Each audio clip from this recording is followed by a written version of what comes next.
Mesdames et messieurs, bonjour. Je m'appelle Nicolas Keffer et je vais vous présenter aujourd'hui un résumé de la thèse que j'ai effectuée au sein du laboratoire de chimie et biologie des métaux à Grenoble sous la direction du docteur Vincent Artero et qui s'intitule Construction de cathodes et photocathodes moléculaires de production d'hydrogène.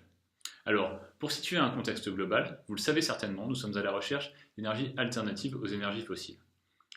Dans ce contexte, il y a un chiffre assez marquant, c'est qu'en une heure, le Soleil inonde la Terre avec autant d'énergie solaire que ce que l'humanité entière consomme comme énergie en un an.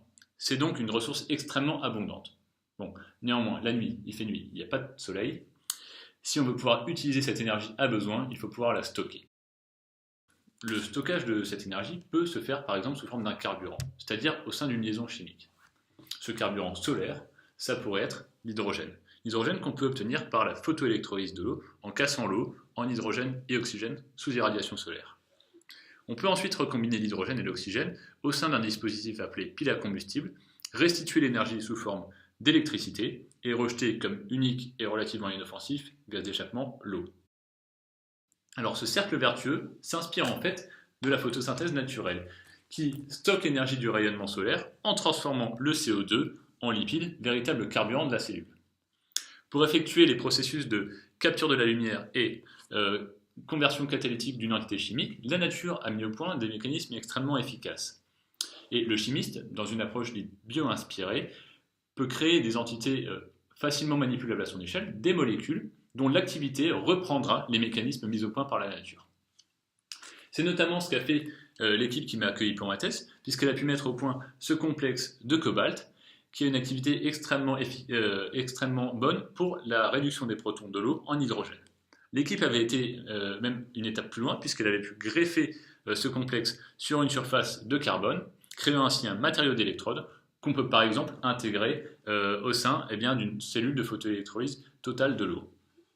Alors maintenant, si on veut utiliser la lumière comme source d'énergie, il faut ajouter à cela une entité capable de capter justement l'énergie du photon, un photosensibilisateur. Et donc cela a constitué la question principale de ma thèse. Peut-on créer une photocathode moléculaire de production d'hydrogène en joignant sur la même surface un catalyseur et un photosensibilisateur? Le premier défi que j'ai dû relever, c'était de transposer le greffage du catalyseur depuis une surface noire vers une surface conductrice, mais surtout transparente, laissant passer les photons dont l'énergie pourrait être captée par le photosensibilisateur.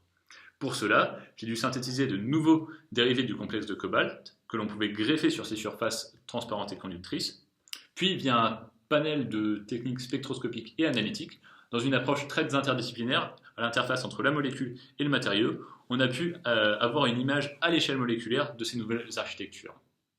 Le second défi, c'était de joindre sur la surface un photosensibilisateur.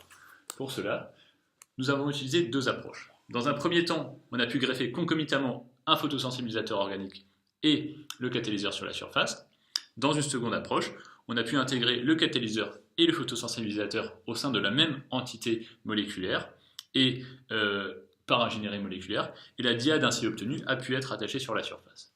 Dans les deux cas, on a pu caractériser nos architectures à l'échelle moléculaire, et surtout, dans les deux cas, on a montré que ces architectures étaient actives pour la production d'hydrogène sous irradiation solaire. Voilà. À côté de cela, on a pu également montrer que le catalyseur greffé était actif en conditions réelles de photoélectrolyse, notamment il n'était pas affecté par la présence d'oxygène, autre produit de la photoélectrolyse de l'eau, et on a pu ainsi coupler la cathode à une photoanode de production d'oxygène. Le dispositif ainsi créé a démontré une activité catalytique avec unique apport d'énergie lumineuse. Pour conclure, ces travaux constituent une preuve de concept de photocathode moléculaire de production d'hydrogène.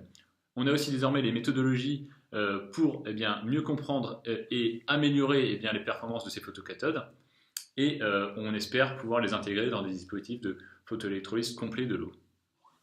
Alors, un dernier mot pour vous dire que ces travaux ont été rendus possibles grâce à un tissu collaboratif très fort, en France comme à l'international, que les résultats de cette thèse sont et continuent d'être divulgués dans des conférences et des journaux en France et à l'international.